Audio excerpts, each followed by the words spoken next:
here I am standing before you, representing another community, which is also, we are also known as immoral or bad girls, you know, because we are drug users. I'm a drug user. I'm a recovering drug user. When we're talking about women drug user, life is not good. It's not easy. In almost all the countries of Asia, a woman's role is to be a very good daughter, then get married, produce children, be a good wife, and take care of the in-laws or the families. So when a girl starts to do drugs, it is unacceptable for the family and the society to accept the reality that your daughter, your sister is a drug user. And we don't use the word drug user, but I mean the society doesn't use drug user. We are termed as addict, drug addict.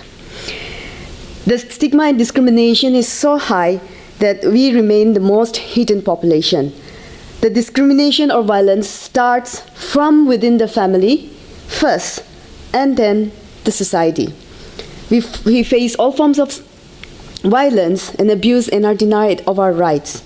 The denial by the family members that their daughter or their sister is a drug addict is very, they just cannot accept it. My family member never accepted that I was using drugs until they caught me red-handed. They told me that if I was a male, they would have understood me of using drugs. But unfortunately, I'm a woman, I'm a female, I was a girl. So I was not given the priority of accessing rehab services. And so my needs for the understanding for the needs of recovery as an addict was not felt by my parents or my relatives because I'm a girl. I was a girl. Many women who use drugs suffer violence and abuse at the hand of their partners, then family members, and also the service providers. In most of the South Asian countries, women we think that physical violence used on us it's okay, it's culture. We are allowed to get beatings. There's nothing wrong in men beating up his wife or a woman. Women's experience of violence is not addressed in any of the program designs for drug user. And in most countries, women make up a smaller proportion of people who use drugs than men, and so often the services are male-centric. At the same time, the treatment centers are generally mixed gender, so in such a setting, we as drug users, women drug users, many a time are confronted with the same structure of power, violence, and dependency, leading to treatment dropout. Even if we experience, as a drug user, if we experience violence, we don't dare to open our mouth. There's a recent issue, an example, which happened in one of the countries in South Asia, like this woman, who is also a drug user, has been facing sexual violence again and again in this center who were providing oral substitution therapy. And she was going there to access the service, but she was raped again and again. And then when this issue came out, like women activists wanted to highlight this, raise this and address on this issue, but she was told by the service providers, the staff, to shut her mouth, otherwise the consequences will be worse. So she never came out with the issues. She just went silent.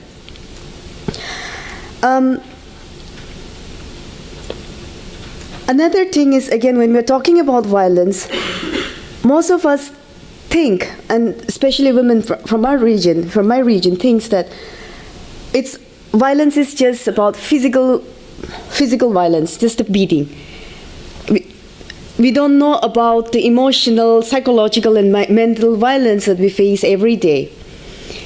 Most of the women are not aware of all this violence, all this kind of violence besides the physical violence. We as women and girls using drugs have issues like self-stigma, fear of violence, low self-esteem, low socioeconomic status, isolation, societal judgment, and also living with HIV. And these are all violence. Every day we're living with that. We want to go to a rehab, but cannot go because there's no one to look after our children. We need medical attention, but first we have to take care of our husband and kids. And also, even in treatment center for ARV,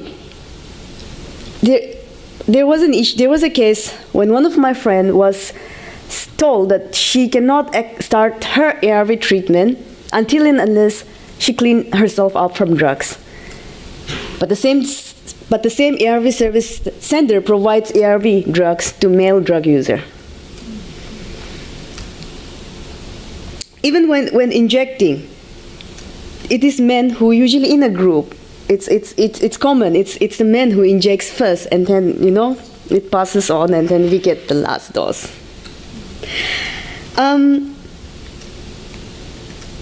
I saw a very interesting thing in one of the study done by UNODC in India, in my region, the northeast of India, and I saw a figure and I was like, oh yeah, it's true, because out of 300 male and 88 female respondent drug user, 159 men and 17 women got financial and emotional support and from the family members. So if you calculate the percentage, then you know it. I'm very bad in numbers, so I haven't calculated the percentage.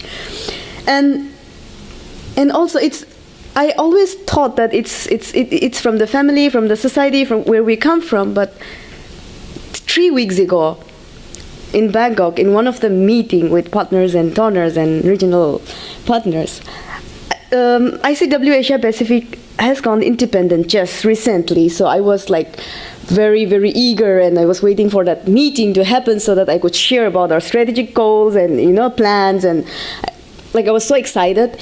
But unfortunately, I was sick.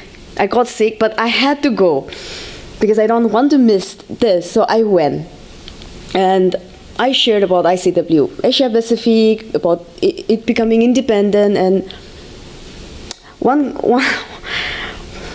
person asked me, "What about children?" Yes, I know women come along with children, and I was discussing about the women living with HIV's strategic planning. I mean, our strategic aim and the thing that we want to do in our region for women living with HIV. I'm not saying that asking about our children is a bad thing, but address our need first. We need to be healthy in every way to take care of our children. And I wonder how many of these donors have asked a man when they are talking about projects, when they're talking about their work plan, what about children? Have they ever asked a man? Because of course, to have a child, you need a man and a woman, but it's the women. So it was like a kind of disappointing for me, because I was there talking about our issues, and then suddenly asking about, do you have anything on children? It's important, but I wonder how many of them has asked this question to men. I think a lot has been done in terms of prevention, treatment, and capacity building for drug user as a whole. But issues of women using drugs was never addressed. Women using drugs are still the most marginalized and neglected group of the key affected population when it comes to providing capacity building, prevention, care support, and treatment. In terms of capacity building, I have been based in Bangkok for almost 2 years now, and I have seen various meetings of women from different, women. There is a training or a meeting for women sex workers, transgender women, or women living with HIV. But I have not come across even a single activity at the regional level for women drug user.